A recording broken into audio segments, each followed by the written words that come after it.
Welcome to The Route to Revenue, two entrepreneurs sharing the path to curbside cash flow. I'm Ben. And I'm Mike. We're both founders of two successful recurring revenue businesses in the home services industry, and we've built our companies from startup to profitable and scalable operations. This is the show for entrepreneurs serious about building sustainable home service businesses. Whether you're starting out, scaling up, or ready to move beyond trading time for money, we share proven strategies for creating predictable monthly revenue streams. And while our expertise comes from the bin cleaning industry, the systems and principles we discuss work for any recurring revenue home service. Think lawn care, pest control, pool maintenance, and beyond. Each episode, we break down real-world strategies for customer acquisition, retention, operational efficiency, and building systems that generate consistent income while you step back from daily operations. Are you ready to transform your home service businesses from a demanding job into a profitable asset?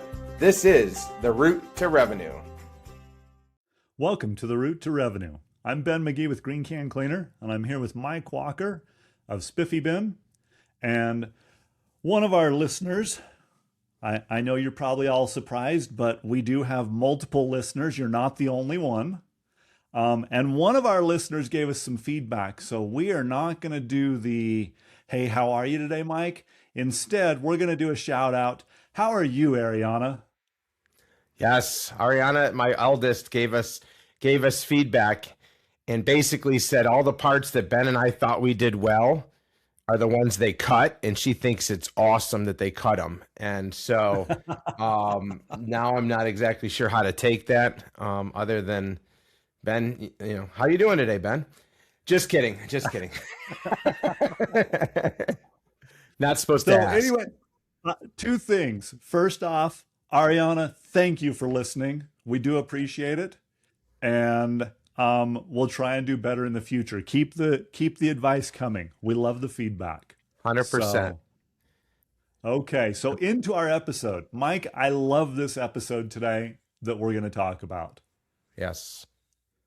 I think that, as we look at Facebook, and Mike and I kind of go back and forth, and obviously, once in a while we'll send a screenshot of a post and in one of the groups that we're in, and we just go, are you kidding me again? So we're going to talk today about Facebook groups, how to use them, why you use them, and hopefully clean things up and make it to where that you can actually use Facebook groups advantageously.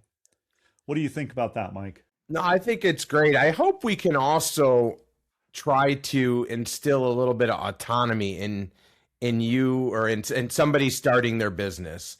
It seems like in some of these groups and some of these posts are they just want the easy way out. And while I understand that, and we'll talk about a little bit more in depth, but when you're a new person and you just join the group on 4-9 and then you start to ask questions on 4-9 in 7 minutes, maybe you haven't done enough research on your own. Maybe you need to take a little bit, perhaps read, I don't know, like a week's worth of posts. I know when I started this business, I didn't tell anybody, not a soul, not my wife, not my friends, not my family, nobody about this, because honestly, I just wanted to make sure it was something I wanted to do. And I went through and I read every single post from the top. And I mean, at that time, now this was 7 years ago or 7.5 years ago. So it was different. There wasn't 8-10 years of posts here. There was just a couple years, but I went through every single post. And even then they repeated, I will say not as much. So I think that's, that's a little word of advice to get started on what we're thinking here today. Yep. So first off, I think we need to say that Facebook groups are actually incredible resources, but you have to use them right. There's thousands of years of combined operator experience in these groups. People do share real numbers, real mistakes, real wins, and you're not going to find all of this on YouTube. So I think or from a quote influencer. Right, right. So, the knowledge is there, and for the most part, it's already there. It's just that people don't go looking for it. Mm-hmm. And so I think that the first thing that we should talk about is the search function. Oh, please. When you go in the group, how do you search to see if this topic that you're going to ask about has been asked once or maybe 1,000 times? Where do you dump your water, or how much do you charge? Yeah, 100%. Obviously there's that little magnifying glass, right? I mean, we're not here to teach you how to use Facebook. I think we're just here to try to instill you taking some autonomy into it. But pretty much, and I'm not suggesting all problems have been solved before, but pretty much most of the problems have been solved before. And a little bit of searching is going to save you and potentially a bunch of other people from needlessly spending time on the same questions. Ben alluded to the water thing. If we don't hear about the water thing at least once a week, I can't sleep at night. Because everybody wants to know, where do I dump the water? Where do I get the water? I mean, we could probably answer it right here. You get it from the tap. You get it from a well. You get it from a tank. Honestly, none of this stuff is this week we've sent people up to the moon. None of this is rocket scientry or anything like that, right? It's pretty basic. Where do you dump water? You dump it down the drain. Do you run it through a filter? That's best, sure. Can you dump it out if you own farmland? I think you're allowed to. Check your local regulations. Everything's going to be a little bit different. Where don't you dump it? In a sewer. We've got, I've heard people say, oh, they dump it in their ex-wife's front lawn. That could be fun, but probably not advised. What do you think, Ben? How are you seeing the search button not used? Well, I mean, I think that we could probably go on and on about how it's not being used. I think that it's probably going to be more productive to talk about, let's use specific terms. So in the example we've given, rather than putting water in the search bar, why not think about it and put in, where do I get water? Or how do I get water? Or where do I dump water? Or something like that. Mm-hmm. Be more specific. If it's something that could be outdated, then filter your search by the date. And there are topics that come up that I go, oh, we talked about this a year ago. And things have changed. So I'm all for that. Search for, a person. As an example, and I'll use this one, if I'm doing something maintenance related, I'm probably in that going to search for posts that Jason Proctor or Tyler LeBlanc or, someone like that has posted, because I generally know that they know what they're talking about. Yeah. And so if they have posted something about the question that I have, it's easy to access, and I know I'm getting good information. It may not be perfect, but it's at least good. Well, it's a starting point, right? It's a starting point. Right. And both of those folks that you talk about, and there's many more, but both of those folks you talk about are very methodical, and they've done it at least 5 times, probably 50 times. And to be fair, to watch one of their videos, I know I'm hitting rewind 15, 20 seconds at a time to go, oh, what the heck did he just say? Okay, so you want to, and he'll go through their spiel, but it gives you the opportunity to go through the steps. Also, I might point out, Facebook can get you some wrong information as well. So, be a little weary of it. I always tend to, when I do these, I tend to look for a couple different sources that say roughly the same thing. Which has been helpful for me. Depending on your manufacturer too, some manufacturers are out there making a whole manual of, what to do and what steps to take and different things like that. It's a work in progress, just like everything is. And, but at the end of the day, it's helpful for folks to take a look as well. Right. So, I mean, if you can't find what you're looking for in two different searches, sorry, I can't talk today, then it's probably reasonable to post and ask the question. But when you do that, say, hey, I searched and couldn't find this. And people will be more inclined to respond, even if they've seen it before, if you actually have searched. 100%. 100%. So While you're on that, when let's say that is a question you need to post, what type of information is helpful from the start? So, I mean, I think obviously context. If you're posting a pricing question as an example, which, I mean, we talk about pricing a lot in recurring revenue services. And so, but you got to give us your market, your setup, how long have you been running? What have you tried? What's your current pricing? And what are you thinking to go to? And I mean, you got to give us information. You can't just say, hey, how should I price my services? Well, price them so that you can make money would be my answer. Yeah, 100%. So be specific, not what should I charge? It should be, for me, it would be, you know what? I'm in the Denver metro area.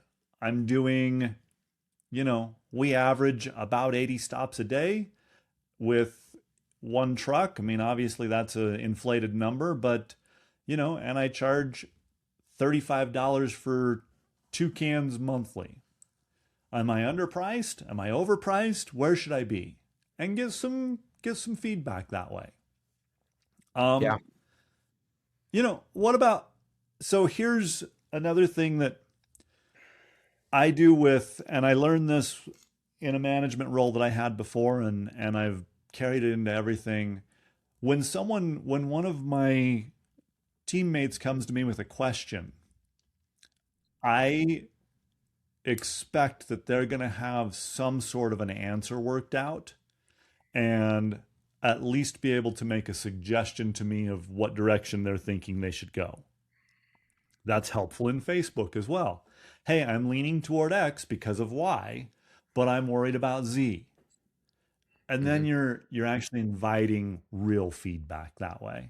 Well, and it shows that you've put a little bit of effort into it too, right? You didn't just go, the darn thing just smoked. What do I do? I'm going to go to Facebook and write the message, and then I'll sit around twiddling my thumbs and waiting for 7 answers that are poor before Jason comes along and provides the answer that's critical, but that he's done 10 times prior. I think that kind of stuff you'll see a lot. The other thing I noticed too is I'll notice they'll post it and then they'll ghost. They'll go ahead and put it, and then they don't do that critical specific input of, well, I have a truck unit with a 3,500 PSI, blah, blah, blah, blah, blah. And they'll ask a question, and then somebody will follow up. I don't know. Sometimes it's as little as 10 minutes later. And then there's no follow-up. There's no post. So I'm not saying, you got to sit around and be tied to your phone, but, kind of be, when you post it, kind of be available for the next half hour, 40 minutes, because most people are going to post it at that time.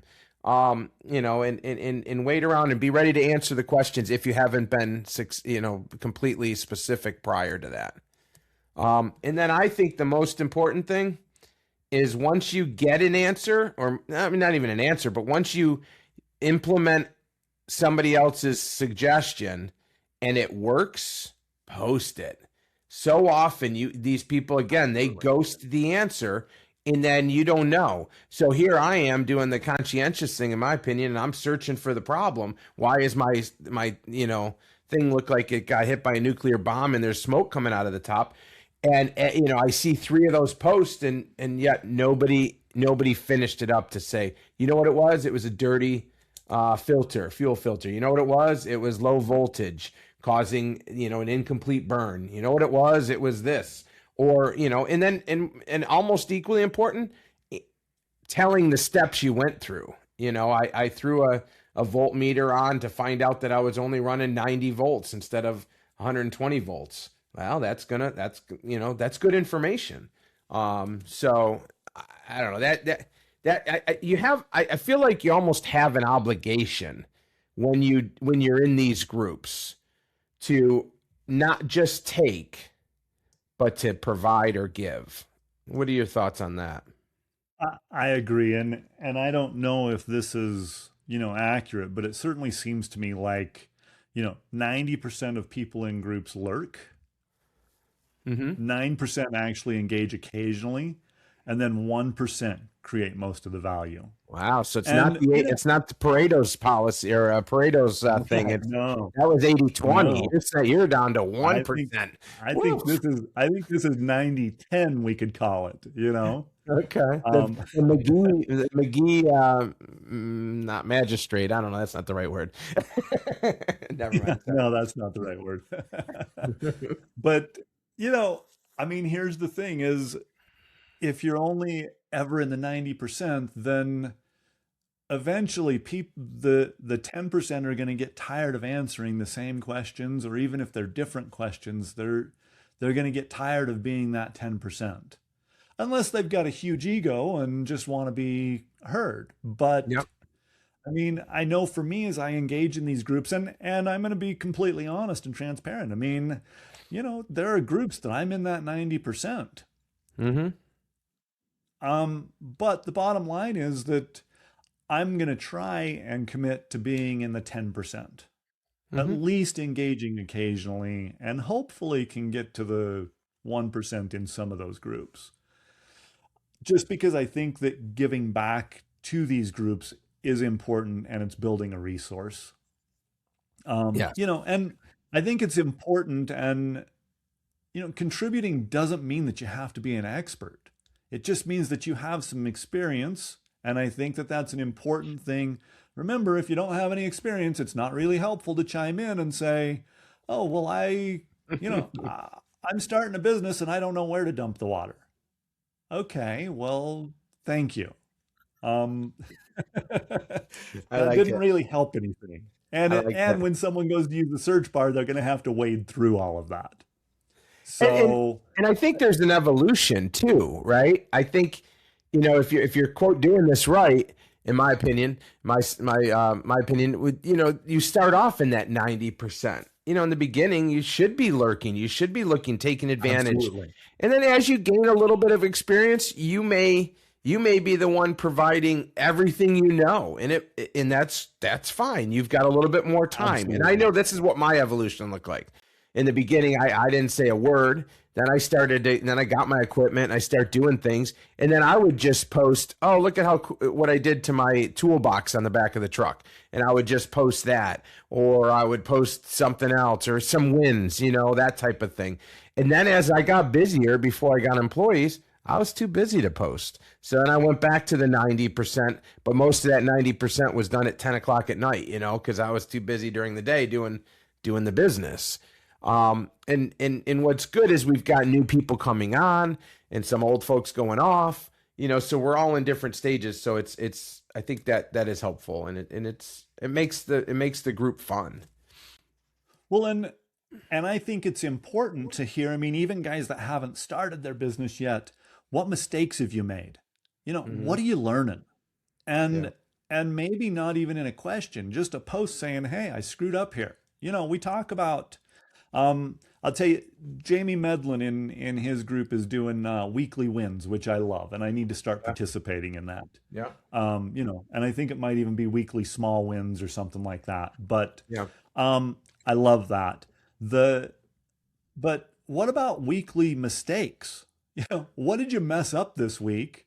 And guess what? You're still alive. Yeah. Yeah. So how do we do better? I think I may start posting that in some groups and just saying, what did you mess up this week? What happened? Yeah. Whether it was a mess up, yourself, or whether it was an equipment mess up, or whether it was whatever. And you know what? You overcame it. You're stronger for it. You're ready. You know more stuff about it.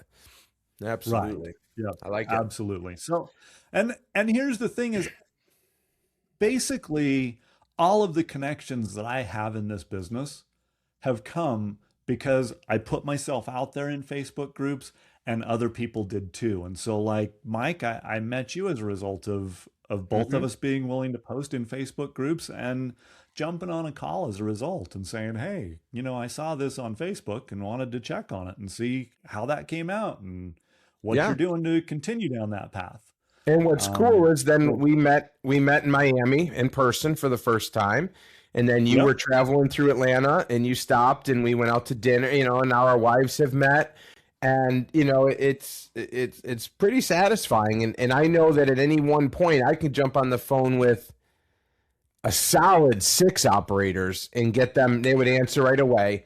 And then if I extrapolated it out, probably 12 to 15 people that I talk to on a fairly regular. 6 of them are all the time, every other week or so.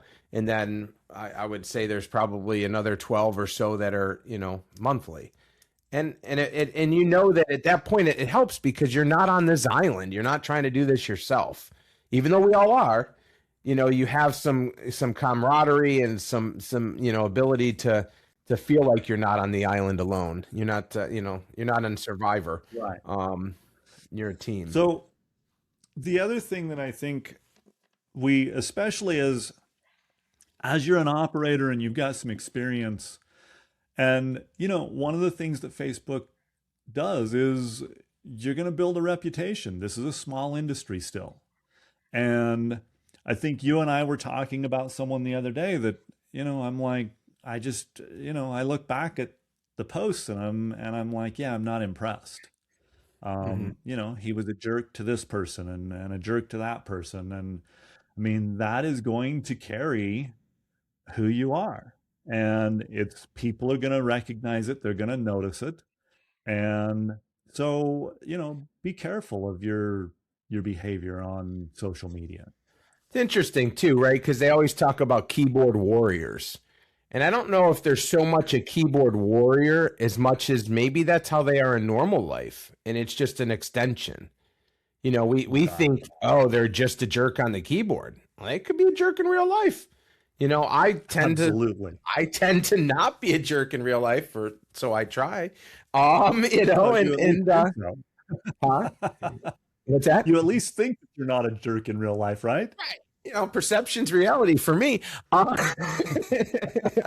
try to perceive it at least, but no, and I think I try to do. I feel like I'm no different online than I am in person. Now I will say there are times I get snarky, and there are also so there's sometimes I might have a little snarky comment that goes through, and then but know that every one snarky comment that goes through, I stop 15 to 20 of them.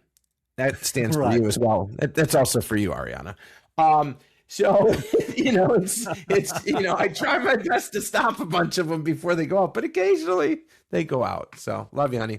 Mike, I think I want to just take a pause here. I think that we should name this the Ariana episode. All So right, I agree. whoever's editing, Sounds this great. is Ariana's episode.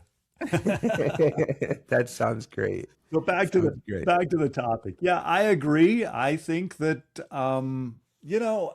it's hard sometimes for me when I see the same thing over and over to not chime in with that snarky comment. And That's me. the other one that I'll say is if you're asking for help, then when someone responds and gives you the help, thank them for it, whether you like it or not.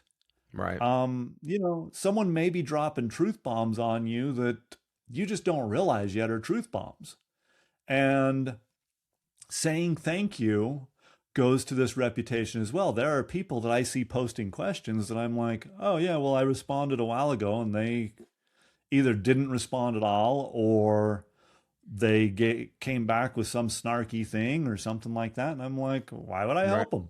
Right. The Right. bottom line is that, if whether you agree or not, man, say thank you They took and think of the person as coming from a place of trying to help you. and they took time out of their day to help you, and whether it's great Right. information or not. That might, they're not giving, most likely they're not giving you bad information. They're giving you what information they know. Yep. So yeah, I Yeah. agree. I don't believe that anyone's trying to lead me astray to head down the wrong path. Right. Right. So, yeah. Um, yeah. What kind of behavior? I mean, we talk about this, but can you give me some practical examples of what that would look like to be a good part of these communities? Well, I think yeah, I think being active, to your level of comfort with the information that you know that's valuable. I think that's what would be best. And then also, not just coming and doing the blame game, right? All too often, it's real easy to fall down the trap of this sucks, this is terrible, I can't believe this. And all that does is that makes, in my opinion, and I'm not big for this foo-foo stuff. I mean, don't get me wrong. I was in management in a previous job, and they did a lot of this stuff. And some of it over the 15 years I did it did wear off a little bit. But there's like this whole thing, one of the things they talk about is what you focus on expands. So if you focus on the bad, you're only going to find and look for the bad. And if you focus on the good, and some of it's as simple as just the way you talk, what you say, how you say it, and more importantly, just getting that bad juju out of your mind and just moving on to the next thing. Okay, so that sucked. We got through it. What's good, and then start thinking about that, because oftentimes that's going to, skew how the rest of your day goes. So I think providing positive feedback is always better. If you think you're gonna give a lot of information and it's all gonna be crappy, maybe hold that back. Help somebody Yeah. else a little bit. Yeah. That's Um, great. Okay. So, um, the action step on this episode, I think we always try and give an action step. Maybe we're not perfect at it, but I think that if you'll go into your primary Facebook group, whatever it is that you use, and search a topic that you've been wondering about, and then find a thread, and if there's nothing on the topic, then ask a question and start something on the topic, because I'll guarantee if you're thinking about it, so is someone else. mhm. um, and then the other thing is that find one thread that you can actually add a genuine specific comment based on your own experience, and just make a commitment that you're going to open up whatever app, whatever social media app. We've been talking about Facebook, but whatever social media app you want to, you're going to open that app, you're going to do those two things, and then you can close the app and move on. You know, Um, yeah, I think another quick action step would be, if there's somebody in the groups that you admire and that you've gotten benefit from, obviously talk to them, or put it out there, publicly. Hey, thanks so much, Ben, for the great information. But also, you may find it valuable to reach out in person and start a communication. Most of us are, certainly in the early days, most of us are in the truck alone, and we could certainly throw our earbuds or our bone conduction things or whatever, and chit chat while we're doing bins. Are you going to have to come and go from a conversation all the time? And that's part of the fun, right? Oh, I got a call. Hold on, and then you go. But I know I've gotten a lot of satisfaction, and we've had a lot of the folks that I know and that on the episodes, because of that. And you may end up finding that you're gonna form a mastermind group that you guys talk once a week. We do that as well. So like some of these things have been invaluable, and I it's nice to have those relationships, I think. I agree, and that's a great point. Yeah, reach out.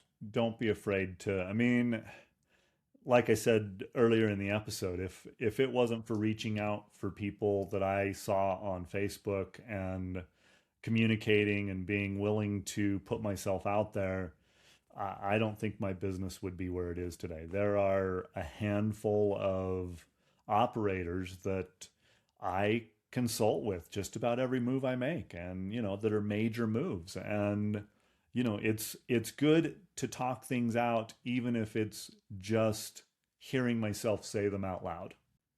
Right. um Right. you know there's there's a T-shirt that I see quite frequently that says, "Yes, I talk to myself because once in a while I need expert advice."